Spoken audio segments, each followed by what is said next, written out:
নমস্কার বন্ধুরা, আশা করি সবাই খুব ভালো আছো। আমিও আপাতত ভালো আছি, কারণ দুটো দিন আগে মোটেও ভালো ছিলাম না। এই যে ভিডিওগুলো দেখছো, এগুলো কিন্তু কতদিন আগের করা। তখন যেহেতু আপলোড করতে পারিনি, ছেলেটার শরীরটা খারাপ ছিল, এডিট করতে পারিনি। তাই এখন ভাবছি ভিডিওগুলো যখন করেছি একটু এডিট করে আপলোড করে দিই। তো সেদিন সকালে নিম বেগুন করেছিলাম, আর ঠান্ডা ভাত কিছু ছিল, সেগুলো ভেজে ফেলেছিলাম। শরীর কিন্তু আমারও খুব খারাপ ছিল, তবুও করেছিলাম। আর দুপুরের জন্য করেছিলাম পুঁটি মাছ দিয়ে কাঠি কচুর তরকারি। এটাই সেদিনকে দুপুরের মেনু। কিন্তু কিছু করতে পারছিলাম না, ছেলেটা খুব বিরক্ত করছিল। ওর শরীরটা খারাপ হলে না কিছু খায়, না ওষুধ খায়, না খাবার খায়, খুবই বিরক্ত করে। তো তার মধ্যে দিয়ে রান্নাবান্নাগুলো করেছিলাম। তো ভিডিওটা করেছিলাম ঠিকই, এডিট করা হয়নি। তারপর নিজেও অসুস্থ হয়ে পড়েছি, ওর বাবাও অসুস্থ হয়ে পড়েছিল। একটা খুব বাজে একটা পরিস্থিতি বাড়ির মধ্যে ঘোরাঘুরি করছিল। এই দেখো, সেদিনকে বিকালে ওর বাবা বানিয়েছিল তন্দুরি চিকেন।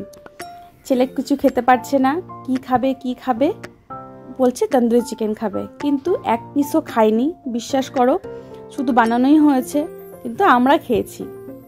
তখনও পর্যন্ত আমরা ঠিক ছিলাম, খেতে পারছিলাম। তা তন্দুরি চিকেনটা বাড়ির ওটিজিতেই করা হয়েছিল, খুব সুন্দর হয়েছিল। আর এই যে ভিডিও ক্লিপটা দেখছো, এটা তার দুটো দিন আগের। যখন ওর শরীরটা হালকা হালকা বুঝতে পারছি একটু খারাপ খারাপ লাগছে, তখনও বলছে মা ঘুরতে যাব। তো কোথায় ঘুরতে যাব? তো চলো তিনজনে মিলে বেরিয়ে পড়লাম। বেরানোর আগে দেখো, ও নাকি জুতোই ঠিক হচ্ছে না। একটা জুতো নাকি বড়, একটা জুতো নাকি ছোট।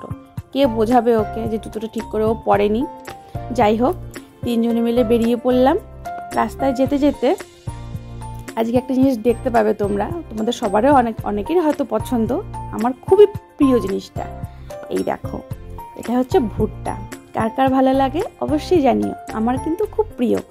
সেই সঙ্গে আমার ছেলেরও। কিন্তু শরীরটা যেহেতু বলেছি খারাপ হচ্ছে, এই জন্য নিয়ে হাতে দাঁড়িয়ে আছে, খাচ্ছে না। ভুট্টাটা কিন্তু খুব মিষ্টি ছিল। কোথায় যাব ঘুরতে, হঠাৎ সিদ্ধান্ত নিলাম চলো গঙ্গা থেকে একটু ঘুরে আসি। ছেলের আমার খুব পছন্দ।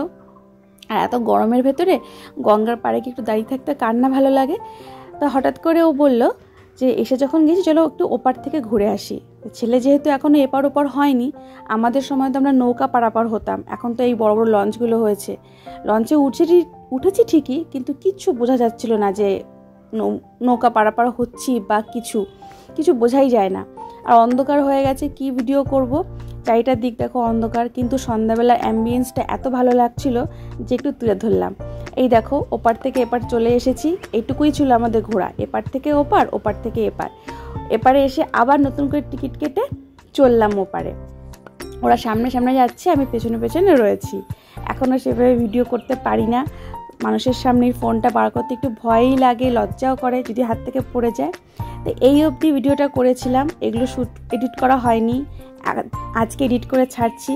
তা তোমাদের কেমন লাগলো অবশ্যই জানিও। ভালো লাগলে আমার চ্যানেলটিকে সাবস্ক্রাইব করো, লাইক করো, কমেন্ট করো, শেয়ার করো। বাই।